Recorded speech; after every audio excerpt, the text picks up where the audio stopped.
Guys, welcome to the show. It's Jerry Miller. We're live in Charlottesville, the Commonwealth, the country, and the world on the I Love CVille Network. This is the I Love CVille Show. The last day in September of 2020, September 30th. It's crisp, it's cool outside. It's a great day to be alive. Thank you kindly for joining us. Tag your friends, share the show, like the show, let them know about what we're trying to do here. A positive, cautious, optimist approach to life. From a Charlottesville, from a Virginia, from an America standpoint on the program. We'll talk enrollment numbers at Virginia colleges. The data, positive. How about some positive news for us? Hello, Mike Hall. Hello, Gary Grant. Hello, Iris Luck. Welcome to the broadcast. Positive from an enrollment standpoint, we will talk about those numbers on the I Love CVille Show. We'll talk about a saliva test that's going to start this week at the University of Virginia. The saliva test allows for a quicker turnaround. We will talk pending home sales in the month of August, just on fire and fuego across America. That story for you. If you own a home currently, and if you certainly own a home currently in Central Virginia, you are accruing and earning equity, and gaining value. You're seeing the assessments on your home go up. So certainly one of the first steps in achieving what America calls the American dream, the folks that have properties already under ownership, really benefiting because of COVID-19. We'll talk about that on the show. Disney, yes, Walt Disney World, the Disney company, laid off 28,000 employees, is laying off 28,000 employees. That's like a small city. Disney laying off 28,000 employees. That story coming up for you. We will talk about why Notre Dame has figured out they're experiencing outbreaks of epic proportions. They had an outbreak last week that canceled their Saturday football game. On Monday, this past Monday, 2 days ago, they announced 18 more players hit with COVID-19. So they're trying to figure out why these outbreaks are happening in South Bend, in particular why they're happening in South Bend when a school like the University of Virginia has had 0 COVID cases with its football team. So that story for you. We'll talk about that Clemson, Virginia football game, Virginia Tech and Duke. We'll take a look at the ACC standings. We'll chat with Ted Norris. He's the bar manager at Maya Restaurant. He's a friend of this program. He's a guy that's a champion for the restaurant industry in totality. Just fantastic people. Ted Norris. Judah Wickhauer is our director. Judah, if you can give some love to Intrastate Pest and Service Companies, a home's best friend, and let me know when that's on screen. Intrastate is doing things the right way. 4 generations of family behind Intrastate Pest and Service Companies, just absolutely doing things the best and right way and honest way here in Charlottesville and in Central Virginia. One other request, J-Dubs, and I did not bring that cup over there. If you can bring that to me, that would be great, as I have an itch in my throat. Thank you, my friend. I certainly appreciate that. Judah Wickhauer is good people. All right, give it a like and a share, and we'll get started. I think the first headline has to come, J-Dubs, from the Richmond Times-Dispatch, and it's a positive one. Let me know when that's on screen. First, the article, and then we'll feature the chart from the article that you need to read. Enrollment at Virginia colleges, and this is colleges across Virginia, public and private. The enrollment dipped only 1% this semester. It's on screen now. And we'll get into the data even further. Here's the good. The University of Virginia, and we are in the city of UVA. It's not the city of Charlottesville. It's the city of UVA. And J-Dubs, if you want to rotate the charts in there, that would be great. Thank you, my friend. Let's leave the charts in there a little bit longer so they can extrapolate and see the data. UVA enrollment actually upticked here in Charlottesville. Enrolled students actually upticked for the fall 2020, and it upticked 0.3%. Virginia Tech enrollment for the fall of 2020 upticked 2.2%. So both the school in Blacksburg and the school in Charlottesville, your two biggest uptick in Virginia, saw an uptick in enrollment this fall. Remember, we were very fearful that students would be taking gap years, would just not come to school this fall, and we were talking the potential demise of a business model in education that could be in a precarious position. Well, UVA, 0.3% uptick. Virginia Tech, 2.2% uptick. Now, there's some bad in here, and unfortunately the bad is the community colleges, historically black colleges, have seen some bad from an enrollment standpoint. For example, Virginia Union University, down 3.5%. Virginia State University, boys and girls, down 20.9%. 1 out of 5 students at Virginia State University chose not to come to school this fall. Down 20.9% at Virginia State University. Hampton University, a historically black college, the Pirates, Hampton University, down 22.9%, minus 22.9% for Hampton University. The community colleges get hit really hard as well. We see a number of the community colleges really struggling from an enrollment standpoint. JMU down a little bit. Part of that being down a little bit was JMU closed in the fall. Closed the first week. Once students came back, they said, good Lord, we're having outbreaks. We have to go to virtual only. They're going to reopen for in-person later this month, well, in October. So once JMU in that first 6 days said, we're going to go from in-person to virtual, you saw a number of students then ask for their money back. So that contributed to JMU being down. But this is the bad news. The bad news, and it's a microcosm of COVID-19 and 2020 in general. The bad news is this: the rich get richer, the poor get poorer. And that's happening from a Wall Street, Main Street standpoint. That's happening from a lot of the folks that were working in food and beverage, in hospitality and music. A lot of these team members were already living on the margin because Charlottesville and Central Virginia so expensive to live in, and the cost of living is only increasing. So you saw the rich get richer and the poor get poorer from a Wall Street, Main Street standpoint. You saw it just from a streets of Charlottesville standpoint. Now you're seeing it from a college's standpoint. I mean, UVA upticks in COVID, 0.3%. Virginia Tech upticks in COVID, 2.2%. William & Mary upticks in COVID enrollment, 1.9%. The downticks in COVID, Virginia State University, minus 20.9% enrollment. Hampton University, minus 22.9% enrollment. I mean, that's astronomical down, right? Bridgewater College, minus 9.7%, minus from an enrollment standpoint.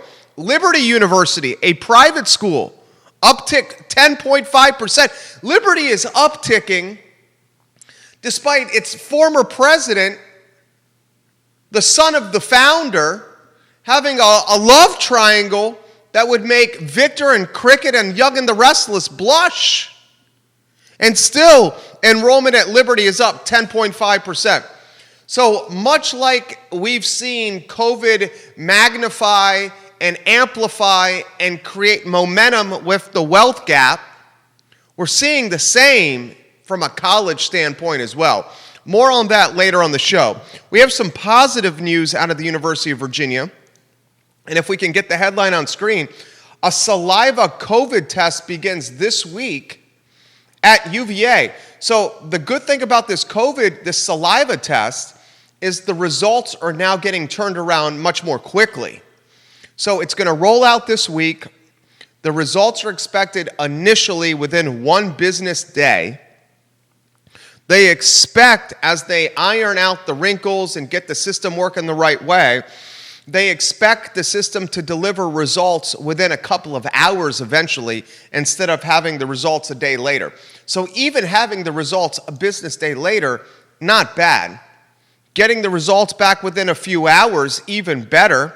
The saliva test takes 3 to 5 minutes, tops, to give a sample.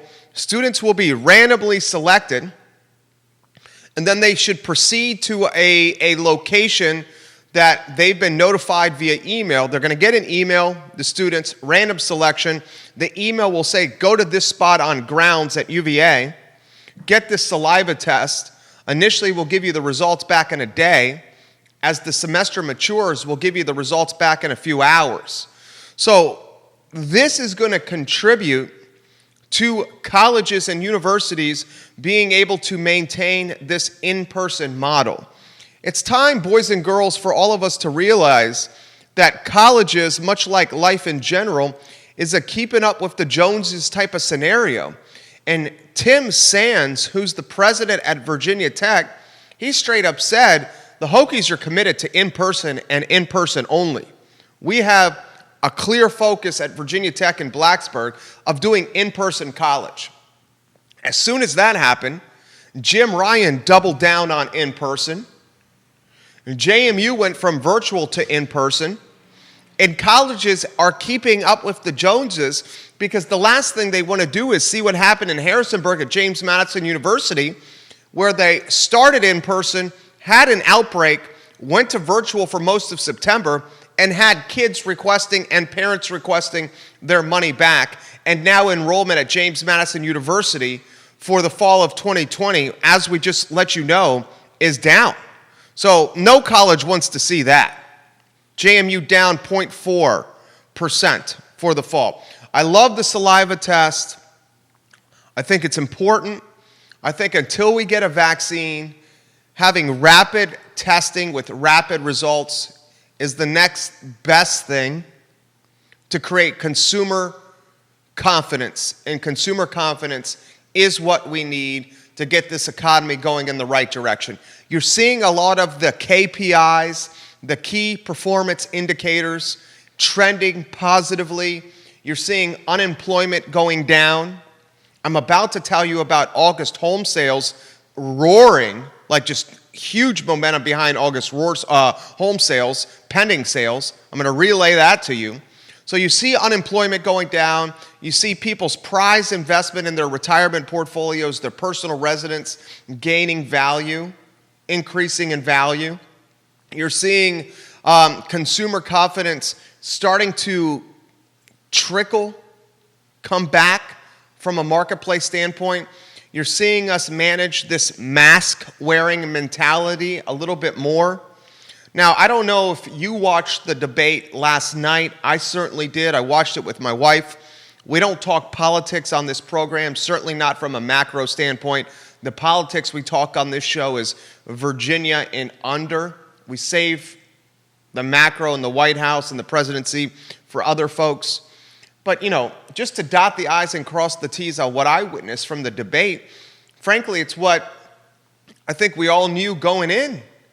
You had one person who was, frankly, unwilling to follow the rules and came across as a schoolyard bully. And then you had the other person, many times throughout the debate, frankly, I didn't think mentally there, struggling to get words out of his mouth and keep his mental train of thought in the right direction as someone was pushing and prodding him from the other podium. So, I don't think I learned anything new. Did you? I saw a guy who's got a rep for being a little bit of a schoolyard bully and a guy who's got a rep for not having his mental game in A-plus situation. That's what I saw, right? And I don't think anything I saw last night is going to create or breed the consumer confidence we need to get things headed in the right direction from an economic standpoint. We'll talk about this with Ted Norris. One of the things I want to emphasize, and one of the things that a disturbing trend that we've been seeing is, from a restaurant standpoint, folks not showing the commitment they need. I mean, if you make reservations to a restaurant locally, you have to honor the reservations.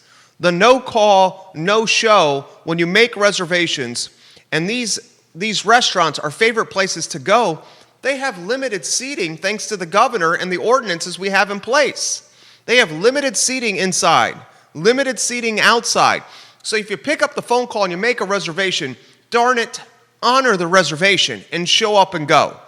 The days of making reservations at 3 or 4 restaurants and then polling your group and choosing on the fly the best spot to go, that is so inconsiderate and so out of touch with the reality that our restaurants are in now when they're just trying to survive.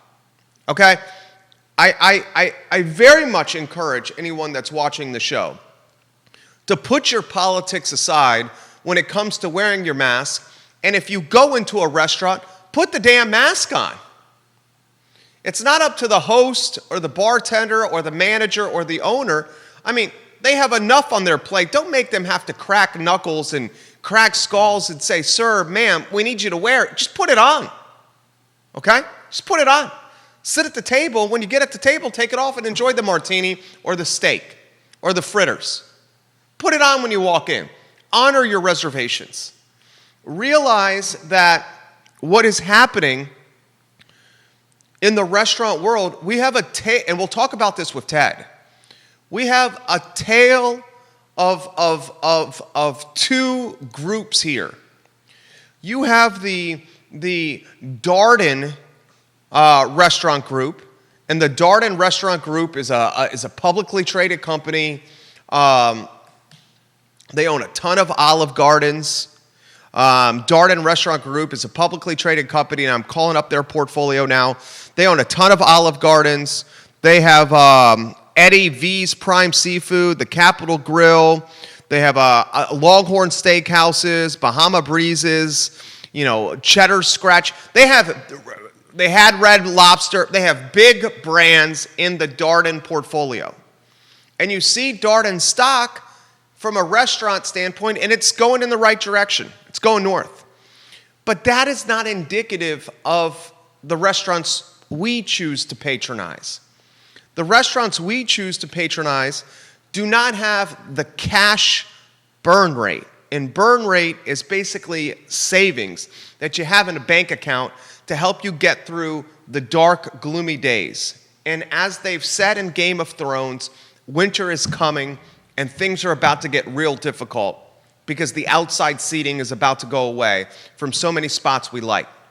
So while we see these big brands, like the Olive Gardens, like the Outbacks, like the Longhorn Steakhouses, they're popping. They have huge restaurants where they can seat more people inside. They have the to-go and curbside infrastructure already in place, often with parking spaces right in front for curbside and to-go takeout. They got the e-commerce platforms that make it super easy to order online. They don't oftentimes have to use a third party to deliver the food. And if they're using a third party to deliver the food, they have so many units under their brands, they can negotiate rates with the Grubhubs of the world that are different than a restaurant with 1 unit or even 2 units that's giving up its margin to Grubhub to deliver. So my advice to all of us, I encourage everyone, well, welcome to Norris on the show shortly. We have to go balls to the wall with supporting our favorite spots more than ever. And going balls to the wall to support these spots means identifying the locals,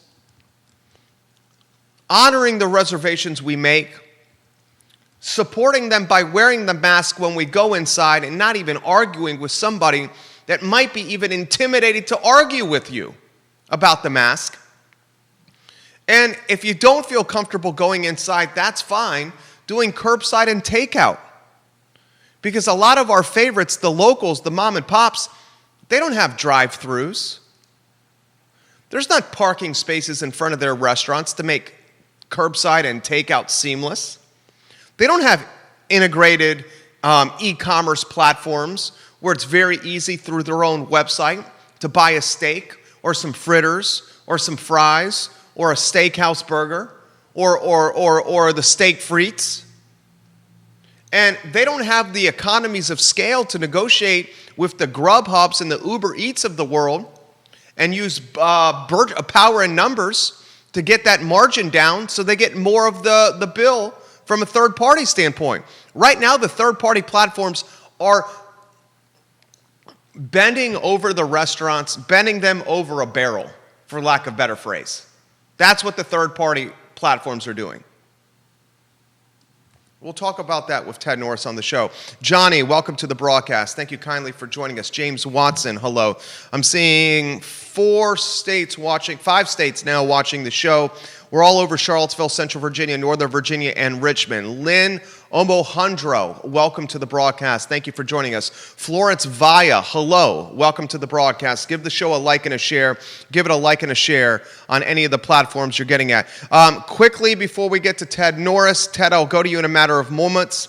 I want to get to the CNBC headline about August. Judah, if you can get that on screen.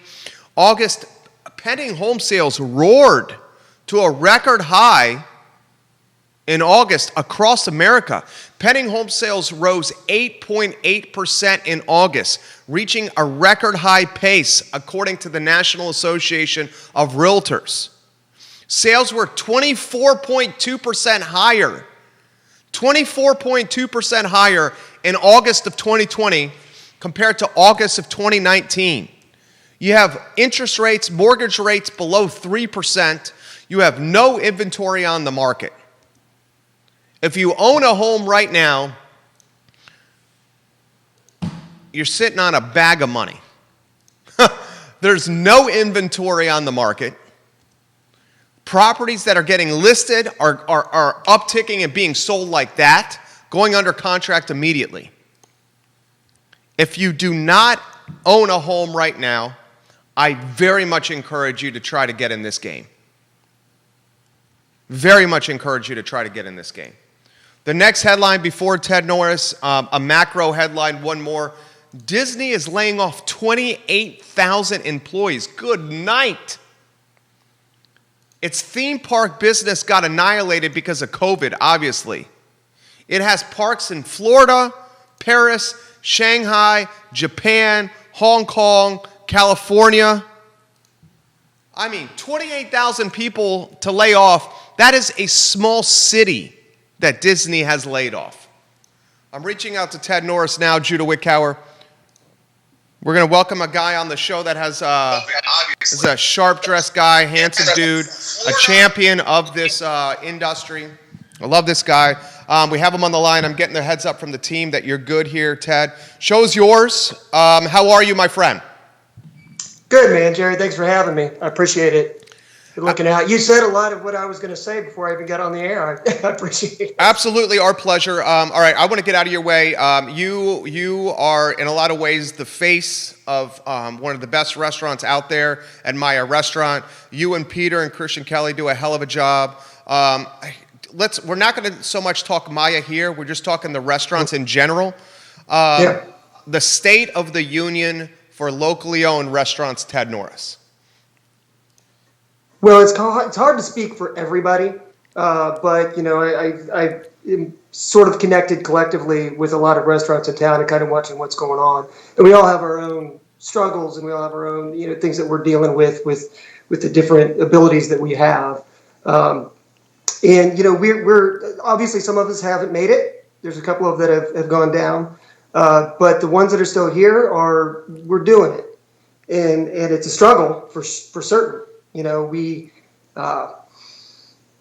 every day is a new day, and we have to do what we can to keep going, and we all have our own problems. But what I would like to say real quick, to just thank the people that actually have, most of the people out there that are coming to the restaurants have been fantastic. And they do comply with what we ask, and they do when we ask them to wear a mask when engaging with the server, they do that. And, you know, they wear their mask when they come on the patio and when they come inside to use the restroom. And Maya itself hasn't actually, we're not doing inside seating yet. And some restaurants are. So I don't want to speak for them. I don't know what their situations are as far as the way people are complying inside. But at Maya, you have to come to the restroom. You have to come inside, and we ask people to. We have some sanitation right there at the front door. Wash your hands, put your mask on. Be respectful. That's all we ask. And those people have been great, and I want to thank those people for that. And to continue, please. And the carry out, the takeout has kept us going, and it's so appreciated. And it's going to become a bigger deal as we get into the colder months too. As the patios start shutting down, and there are a lot of people who aren't going to come inside, and we're going to need that carry out and to go and curbside, and to sustain us and to keep the doors open and to keep us employed. It's a struggle, man. It's a scary time for all of us. Mark Dorsey, our homie watching the show right now. Christelle, the catering director at CNO, is watching now. I'm being told here in my earpiece that you have 14 different restaurants watching you on the show as we speak. The pressure is on, but you always rise to the occasion. This guy, and I'm going to hype you for a second here. This guy is such an incredible ambassador for this industry. I mean, he gives so much of his time. I mean, he was going to Richmond to speak to delegates. I mean, he's leading the charge on social media. One of the reasons I was leading the show with Honor Your Reservation is because he put this on my radar, that he was hearing from other restaurants out there that folks were no call, no show on resis. I mean, talk to me about that, Ted. So yeah, exactly. And it was happening with us. Quite a bit, and it's weird. It's this new phenomenon. Not that it's never happened before, but it's this sort of strange new phenomenon, especially with larger tables. And it's later in the night. For us, a lot of times it's been happening at our last seating at 8:00, and all of a sudden our 8 top and our 10 top doesn't show up, and it's like we have turned away so many people to make that reservation happen. And by not showing up, just at least call us so we have a chance to fill those seats. When you do that, you cost us we are in such a, our seating is so small at this point that every seat counts. And when you don't show up and don't let us know you're not showing up, it hurts us. And then, I've seen I've spoken to some other restaurant owners that it's happening on a mass scale. I know a restaurant that happened the other night, 6 different reservations didn't show up. And it's a small restaurant. And that is detrimental. I mean, that could destroy an entire evening, if not more. I mean, it hurts us. And what we find is sometimes, because we call reservations that don't show up, like, 10 minutes, 15 minutes late, we're like, just trying to check and see if you guys are coming. And sometimes we call, and if they answer the phone, we can hear that they're at another restaurant. And that's fine if you guys had decided you wanted to go. But give us, not only let us know, but let us know within the allotted time that we can fix that for ourselves. It hurts us. And I don't think people do it maliciously. I want to say that. I don't think people mean to do it. I just don't think they understand what they're doing. And I could be wrong. Maybe they don't give a crap. But it just feels to me, they just need to understand what they're doing to us. That it's much more hurtful than they realize. And again, I don't think they're being malicious. I think they don't get it. They're people who maybe never been in the restaurant industry, don't understand how it works, don't know what they're doing, don't get what we're going through just to stay alive right now. And I just want to raise awareness for people, and I don't want to point a finger and yell at them. I want to make them aware. And, please don't do this. This is harmful to all of us, and it's happening on a fairly large scale, and it's very weird. Very well said. I'm going to throw this to you. Ivan from Zocalo put this on my radar. Ivan, yeah. Another ambassador here. The airlines get a bailout, right? Mm-hmm. There needs to be some kind of relief package federally to locally own, 1-2 unit restaurant owned operations. Mm-hmm. I almost feel like the industry has been overlooked by bipartisan politics, and you guys are a backbone for America from a numbers and a job standpoint, are clinging to life, asking for help, and so far it's being overlooked. Is that a fair statement, Ted? Yes, and there is something happening, and that's the Restaurants Act. You can go to restaurantsact.com. What I would like to do, actually, if you permit me, Sure. is actually Ivan himself had sent me some information on this, and rather than trying to stumble through what he was talking about and what the other restaurant owners would like me to talk about, is I would just, if you would permit me, I'd like to just read Sure. what he wrote me, just verbatim, and that Sure. way I can not miss anything. Sure. And if and as I get older, we gotta do the old. Oh, I reading like glasses. those. Yeah, it's not good, man. It's not good. Those have some bling on them, though, Ted. They look Well, cool. you know what? That's because my wife got them for me. And she doesn't ever, miss on the bling. You've seen I my like them. I like them. So anyway, let me read this, and then we can talk about it further. Okay. Independent restaurants directly employ 11 million workers and indirectly support 5 million more up and down the food and hospitality supply chain. We are small businesses, but we have a big impact on the economy, playing a key role in the restaurant industry, which boasts $760 billion in sales annually, or about 3.5 of the U.S. GDP. Congress needs to take urgent action to ensure the independent restaurants and workers can reopen our doors, reunite our communities, and reignite the economy when we come out of this crisis. To help independent restaurant workers survive this pandemic, we're fighting for Congress to pass the Restaurants Act of 2020. This bill would establish the $120 billion Independent Restaurant Revitalization Fund geared towards assisting small restaurants and bars impacted by the COVID-19 crisis. The Revitalization Fund, which would generate up to $271 billion in economic returns, more than twice the amount of a proposed grant, would provide us with the resources and support we need to challenge the months and years ahead. The Restaurant Act is bipartisan, by the way. It is a bipartisan act that is going on. And think of it as it's supposed to trickle down economics. Think of it as trickle up economics. So if you could go to restaurantacts.com and help support this movement, this would be huge for us. This is definitely something needed, in the industry. And so there is something going on. There is something that we're trying to do. I love that. Ted, you are good at this. Well, I was just reading Ivan's words. Well said, Ivan. Ivan, the owner at Zocalo Restaurant, one of the fantastic restaurants in this area. So we got questions. My old boss, too. Yeah, right.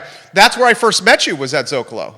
And That's right. You crushed it there. All right, so questions coming in already for you. You're a well-liked guy. You got Scott Aaronworth watching in Virginia Beach. You got 6 states now watching you on the show: Northern Virginia, Richmond, Charlottesville, and Central Virginia. All right, so this question's coming from multiple people. Jen Finazzo, welcome to the broadcast. Okay. We love the Finazzo family here. This question's coming in from multiple people. What is the plan for our favorite restaurants come winter time? I mean, everybody's asking this question here. Well, I can't answer for everybody. I know kind of what we are planning on doing. And so that's really all I can speak to.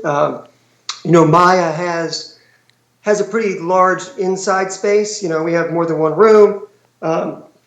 We plan on staying outside as long as we possibly can until we're going to be putting heaters up. We have sides on our tents. We're going to be running our heaters until it just, at some point though, that's not going to work. And at some point we're going to have to move inside. We have the space that we can continue with about probably the amount of seating that we have on the inside. We have air purifiers that we're going to be putting in all the rooms to help with ventilation. All the safety precautions that we employ outside, we'll be employing on the inside. We treat the outside as we do the inside anyway. When you come into our place, you have to have your mask on when you sit down.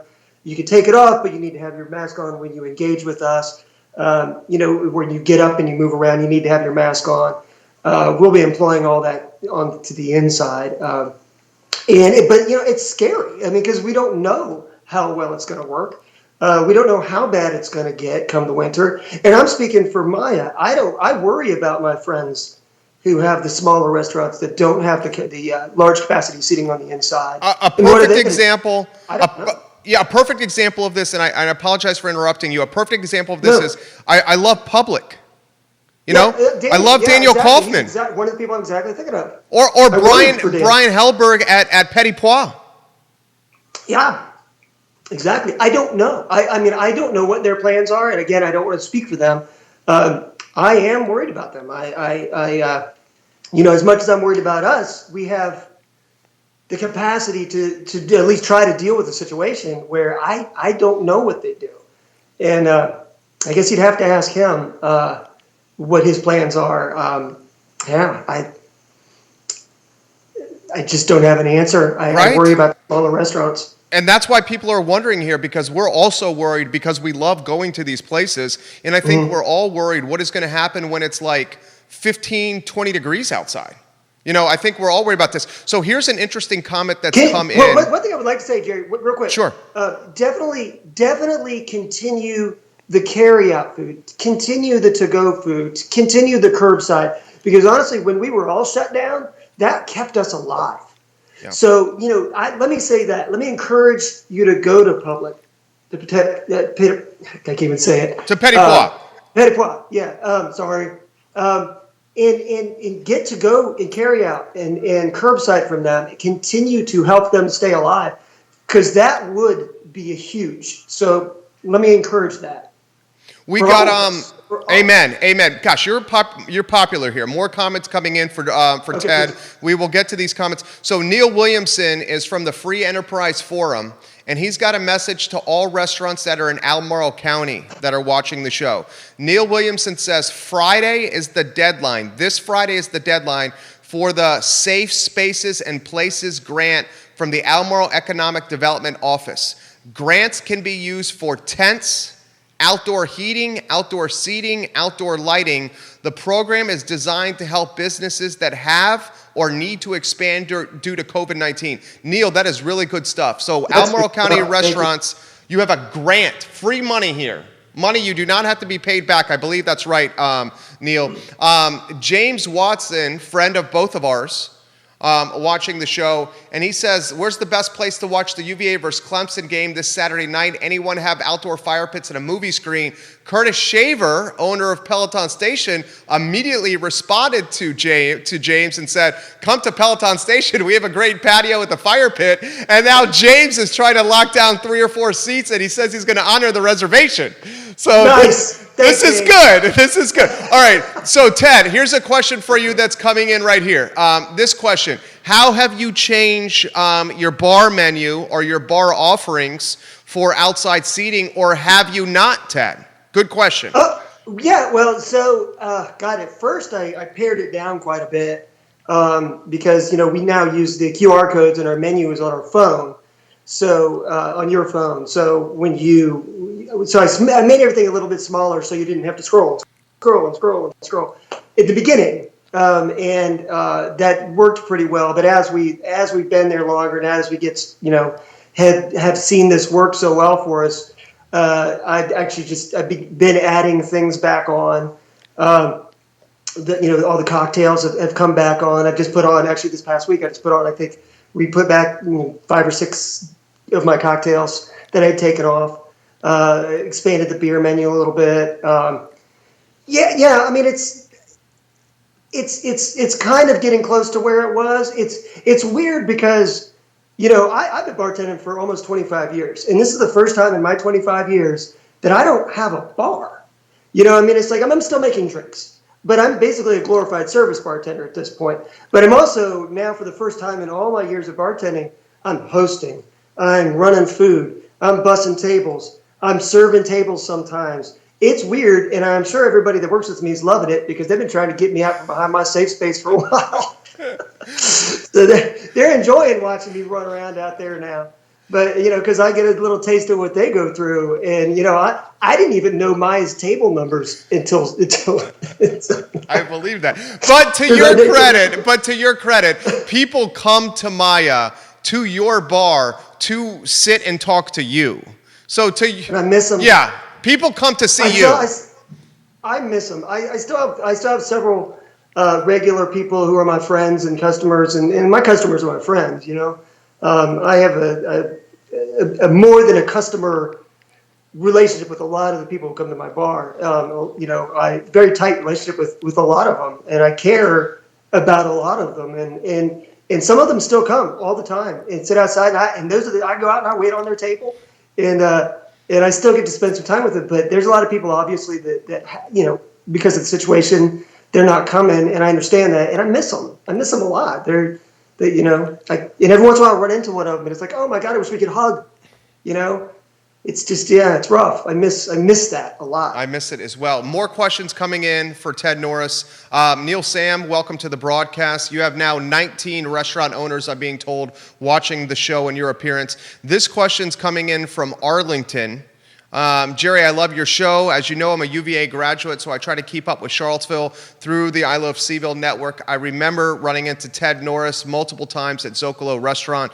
As you know, we're restaurant owners in Northern Virginia and Arlington. Please don't use our name, but we're considering a switch to this ghost kitchen concept where we can run multiple menus out of our kitchen and doing it from a takeout, curbside, and delivery model because we don't have the outside seating, and like all of us, we're scared of what's coming from a winter standpoint.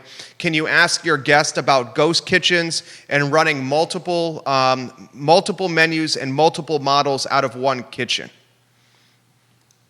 Well, I guess if you have the kitchen for it and the kitchen staff for it, I mean, if it works for you, if you think that that's the best for your model, I mean, I don't know what that means for front of house, for somebody like me.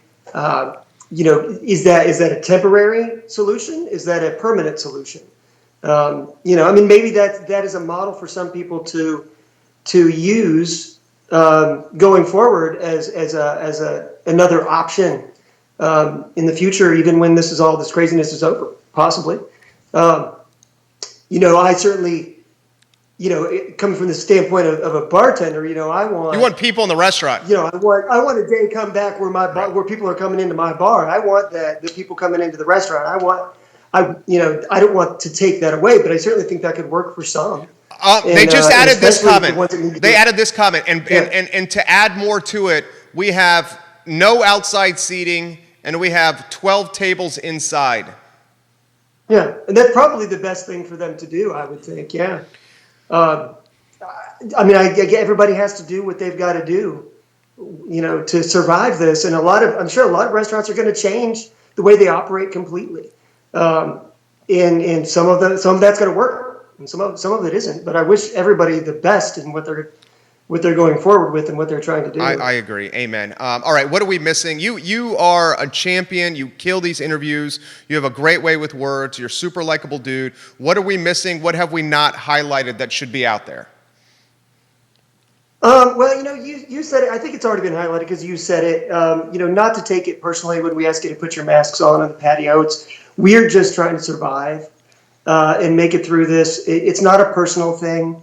And if you're with last night, let me give you an example. Last night, we had a group of 10 people that showed up. And 2 of the people, I wasn't serving them, told our server, I have a health issue. I'm not putting that on. First of all, I don't mean to be controversial here, but no, you don't. You don't have a health issue that will keep you from putting that mask on for 30 seconds while you make an order with our server, which is all we're asking. So it's, and ultimately the table shamed them into putting the masks on. And, so if you're with somebody just to let them know, look, man, it's not personal. If one of us gets COVID, we're shut down. The whole restaurant has to shut down while we all go get tested and make sure. So just remember that we're not trying to, we're not trying to. You're just trying to survive. It's not political. We're just trying to survive. Yeah. And again, thank you for continuing carry out, takeout food. Also, I just want to say, before you go to a restaurant, check what the rules are. Find out what the rules for that restaurant are, because we all have little bit of a different kind of thing going on, even though they're somewhat similar. We all have different rules of the house that we ask you to abide by, what those are before you go. So you know what you're walking into, and it's not a big surprise when you get there, when we say these things. I love it. I love it. Ted, you killed this. Anytime, any message, anything you need at all. Seriously, anytime you want to come on, you have carte blanche here. You killed this show. Well, thank you, Jerry. I appreciate your voice. I appreciate what you do for the restaurant industry. You know that I do. I tell you all the time, which is why I reached out to you in the first place. I knew that you care about us, and I know it's genuine. And I'm not trying to blow smoke up your ass. It's true. I truly appreciate it. It means a lot. And thank you. Thanks for having me. For giving me a chance to talk about it. Absolutely. You have a good day. Say hi to your better half. You have a good day. All right, buddy. All right. You too. Take care. Love Ted Norris so much. So I want dot the I's and cross the T's on this. You make a reservation at any restaurant, honor it. Don't make multiple reservations and then pull your dinner party to see where you're going to go. Make a reservation, honor it. They have limited seating. They have limited turns. They can do limited covers because of the COVID ordinances that are in play. I literally, and I'm not going to say where I saw this, but at a place I go from time to replenish an important item at my house, my kegerator, I literally saw a gentleman, and I'm using the term loosely here, that was in his upper 50s, ripping a hostess that must have been 2 weeks on the job, maybe 20 years old, maybe. She was obviously incredibly a conflict-adverse individual, probably someone who you want to be your hostess. And he's ripping her about her asking him to put a mask on to walk to his table. It got to the point where, I literally, as I'm walking out, said to the guy, all you have to do is put your mask on to walk to the table, and then you can take it off when you sit down. That's all she's asking. So don't rip people that are just trying to cobble some money together to pay their rent. That's called being a dick. Okay? It's called being a dick. Don't do that. Wear your mask, honor your reservation, and if you don't feel comfortable going inside, do the curbside takeout and to-go. They've been really innovative with maintaining food quality with the curbside takeout to-go, which I've been impressed with. And folks, Neil Williamson, for the Albemarle County restaurants that are watching, Neil Williamson highlighted that the deadline for the Albemarle County grant money, Neil, do they have to pay the money back? I don't think they have to pay the money back, do they, Neil? Correct me if I'm wrong, please. I would really love to hear this. I don't think they have to pay the deadline. If you're an Albemarle County restaurant and you want some of that grant money for expanding patio seating or getting a tent or some cooling, some AC for that tent, the deadline is this Friday. Okay? So scoop up the money. Scoop up the money, please, because it's going to go away after Friday. Thank you, Jen Finazzo. Thank you very much for watching. Great places to watch the game. I'm going to emphasize that as well. I mean, I think Peloton's a great spot to watch the game.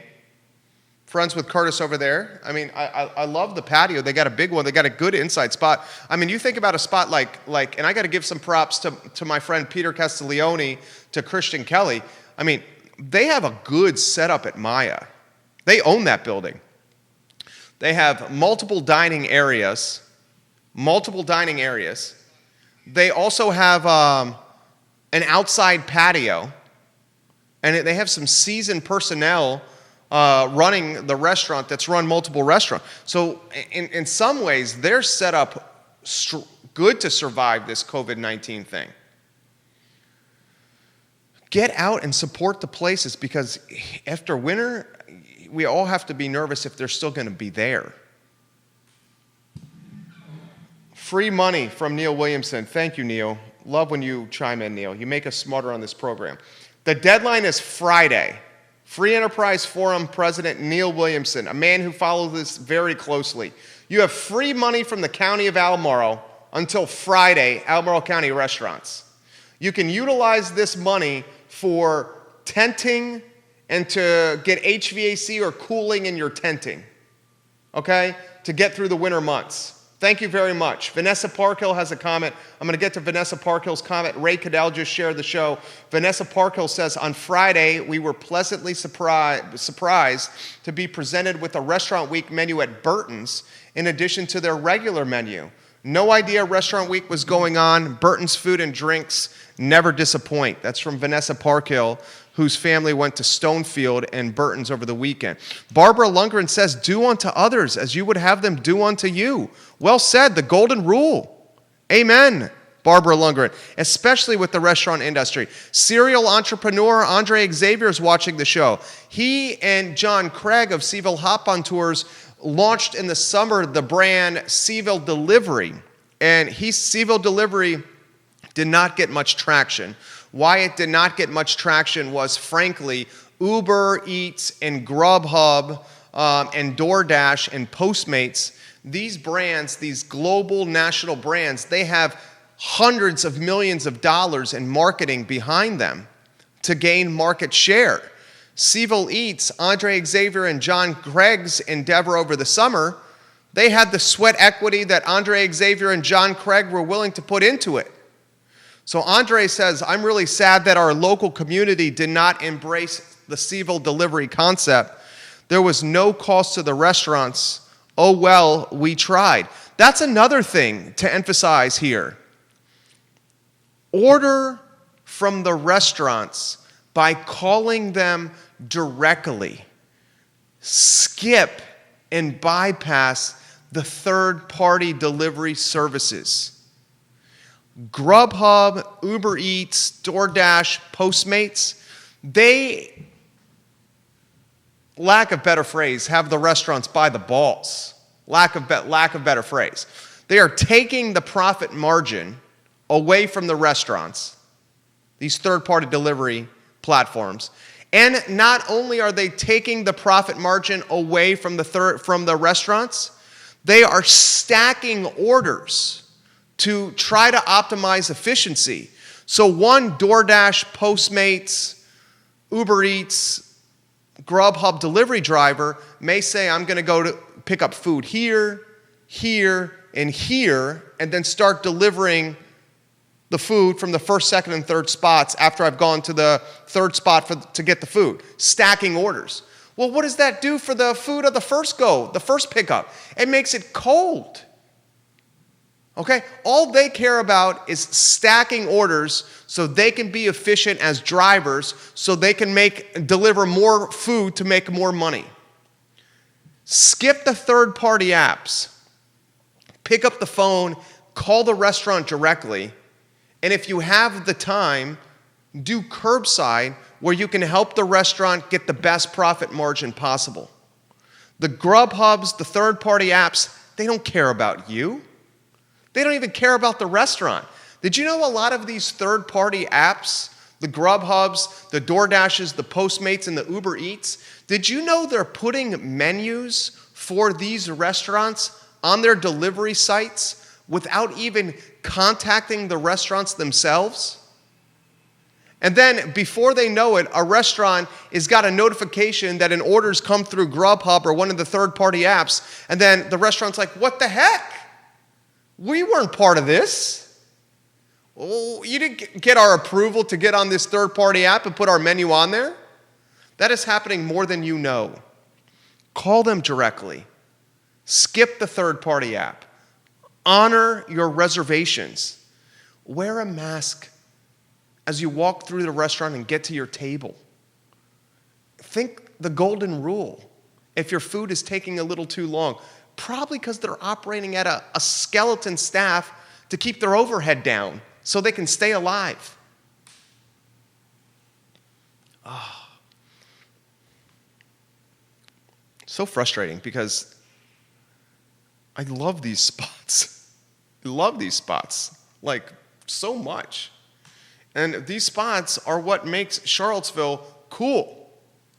Charlottesville is cool because we have phenomenal music scene thanks to Corin Capshaw and company. Well, that's on ice right now.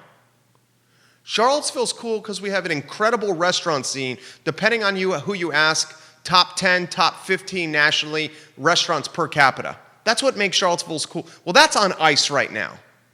Charlottesville's cool because we got football and basketball where we can go and tailgate and go in a stadium and watch and cheer on a good football and well, that's on ice right now. Charlottesville's cool because we have wedding venues well, that's on ice right now.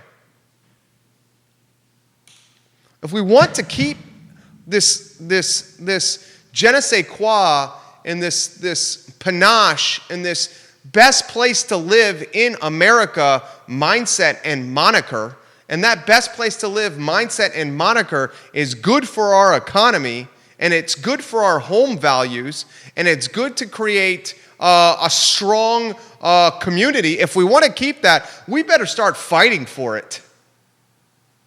And how we're going to fight for it is to support the spots that are begging us to help. We'll get to more comments here. I'm being told there are 8 states now watching the show.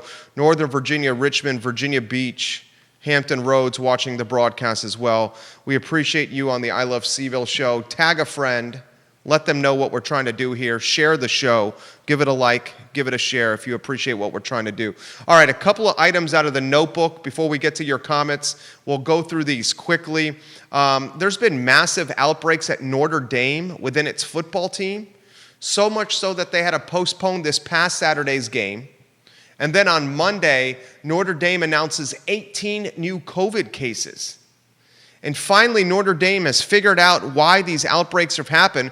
It's because of 2 situations. One, before the game on September 19th against South Florida, Notre Dame had a team meal. And in the team meal, they had an asymptomatic player sitting amongst all the staff. I'm not laughing. An asymptomatic player sitting amongst all the staff and all the football players at a team meal where they were not social distancing. What? Really? And then the second situation, during that September 19th game, so right after the team meal, they played the game against South Florida, and one of the Notre Dame's players came on the sidelines and due to dehydration was puking and vomiting all over the sidelines. And he also had COVID. So you had a player who was asymptomatic in a team meal sitting, spreading it to everybody, and they were sitting close to each other. And then you had another player who was asymptomatic, puking all over the sidelines in the South Florida game, and that spread it.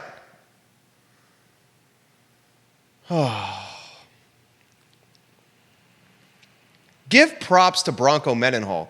How he's managed to get 90-some 18 to 22-year-olds in Charlottesville on this UVA football team not to have one case of COVID since they've gotten back to grounds. I mean, that is like serious respect and props there. 18 to 22-year-olds, social butterflies with testosterone and hormones, guys wanting to be around girls, guys wanting to play video games with their friends, hang out outside of a rules setting, listening to their coach. Props to Bronco right there. The next headline, the Steelers and Tennessee Titans game has been postponed. The Pittsburgh Steelers and Tennessee Titans game has been postponed. This game may happen on Monday or Tuesday of this coming week instead of Sunday. This is due to a COVID outbreak amongst the Tennessee Titans. So watch that closely. I said a month ago on this program, and this is where my attorney has said that I have to stipulate this. I have no licenses for trading, for offering advice. All I do is I'm an aggressive stock and equities trader. I've been doing it since I was 12 years old when my dad gave my brother and I $50 each, and we would follow the stocks in the newspaper, and he would track the performance of what we were doing with $10 invested in 5 different companies. If we made money, we got more to invest. If we lost money, our $50 position was eroded. So we've been doing it since we were 12. The son of a CPA, the son of an entrepreneur, my brother and I. So we said a month ago to invest into Penn National. Penn National is rolling out a gambling app for your smartphone. Penn National has formed a joint venture with Barstool Sports. Barstool Sports, we told you last week, was #1 from a sports category in the App Store, ahead of ESPN for most downloads. Well, the stock is freaking spiking again. I mean, I legitimately, since investing this money, am up close to 40%. And now 2 Wall Street firms said today that Penn National is going to spike even more as we get into college football and to college basketball. This stock has risen 170% year to date. I have no licenses. I just take my hard-earned money and invest it in stocks, and I'm just telling you what I'm doing. Visa is one I'm very high on. Visa, credit card company. We just doubled down on Visa. All right, UVA and Clemson. Clemson, the line started on Monday as the Clemson Tigers, a 28.5-point favorite. It's now 28. That game, 8 p.m. on the ACC Network. UVA is going into a Tiger den of epic proportions with the Tigers' national championship aspirations. This is a replay, a rematch of the ACC championship. We'll see if UVA can hang tough in Death Valley. Vegas says it's 28 points right now, 8 o'clock, ACC Network. Virginia Tech, that line opened on Monday at 10.5. It has not moved. The Hokies, a 10.5-point favorite at Duke against the Blue Devils.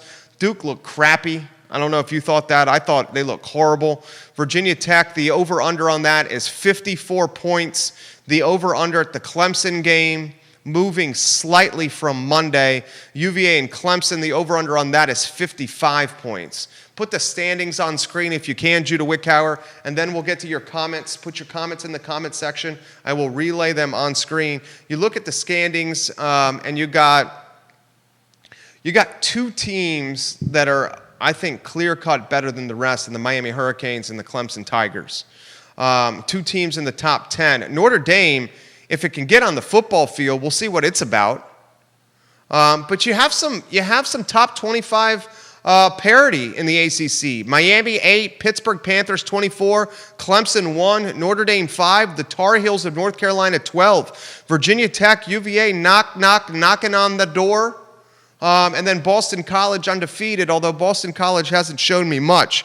We will watch these closely. So we got this comment coming in. The individual has asked that we do not use their name. I will honor that.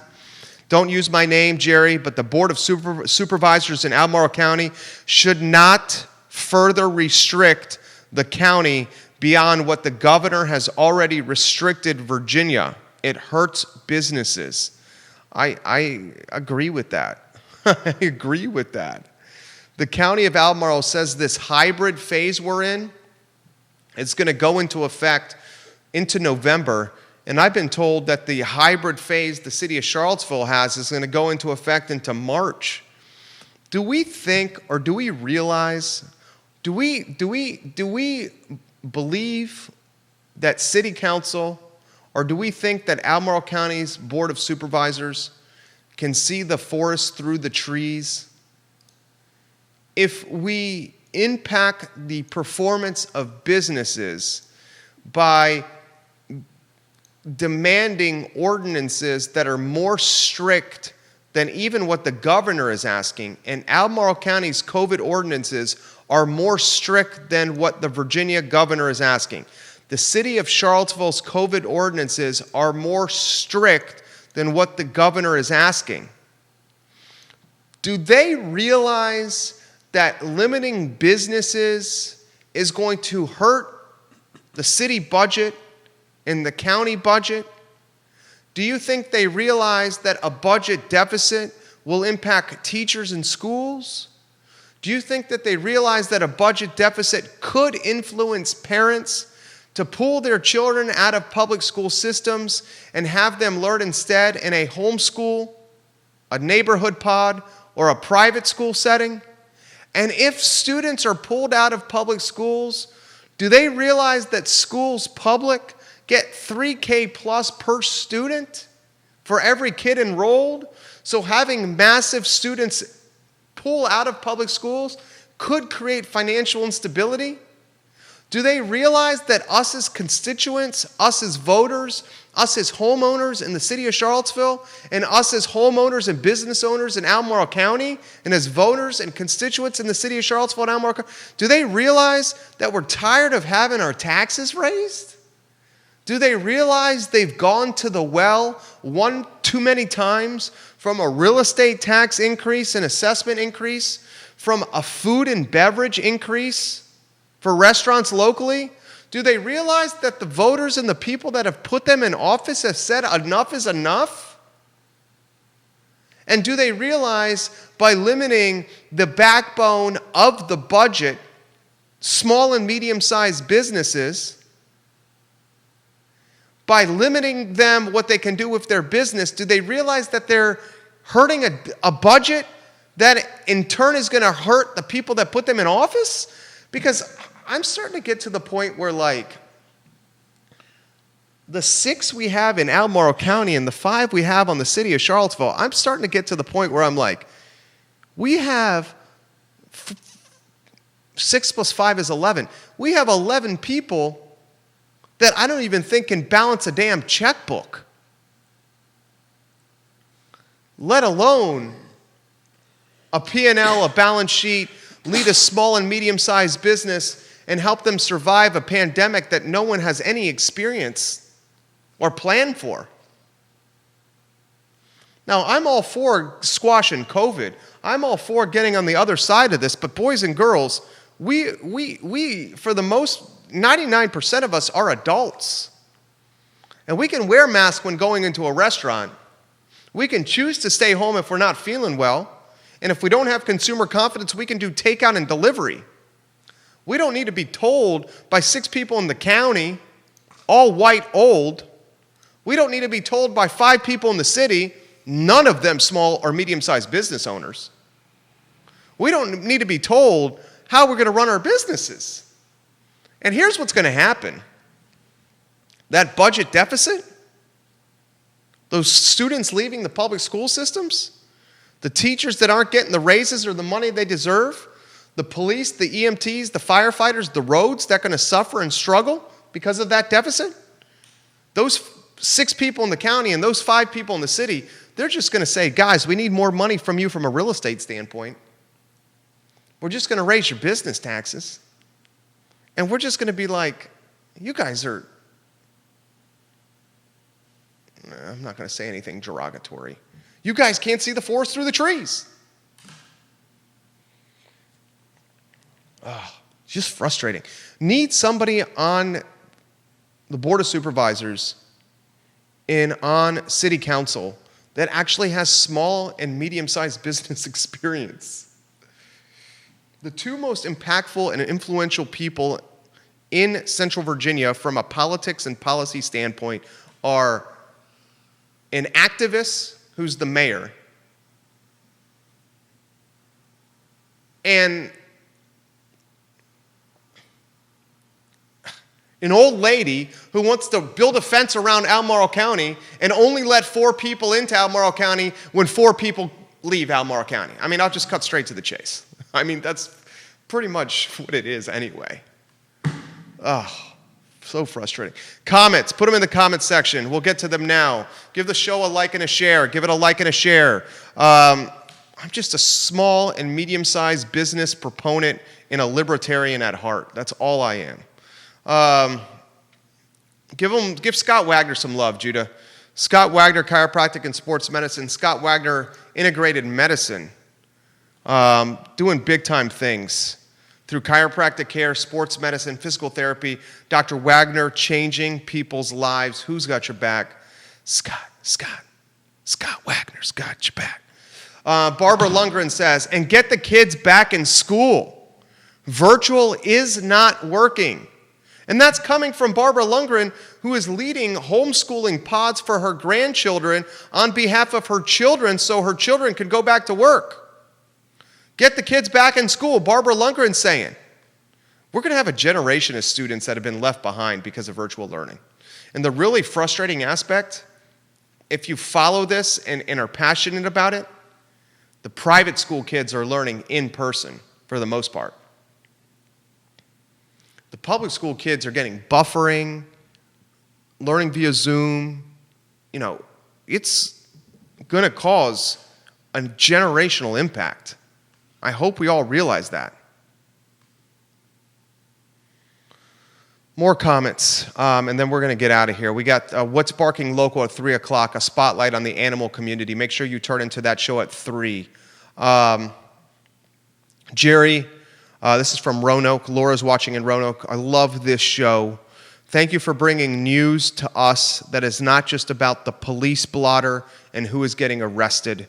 You are actually relaying news to a community and to a commonwealth that needs to hear what you have to say. And that's why this show works. People have said this many times on your show, but if you choose to run for political office, you have my vote and you have my support. Thank you for saying that. I'm grateful for that. All right, I got to get out of here. I got to get to work. My name is Jerry Miller. This is the I Love CVille Show. Ted Norris is the man. When you see Ted Norris, tell him job well done. Judah Wickower is the director of this program. He keeps us on the up and up. Thank you kindly for joining us on the I Love CVille Show. You guys enjoy your Wednesday. I mean, don't you think it's nuts that the city and the county have ordinances that are stricter than more restrictive testing? That's ridiculous. Idiots. I mean, right?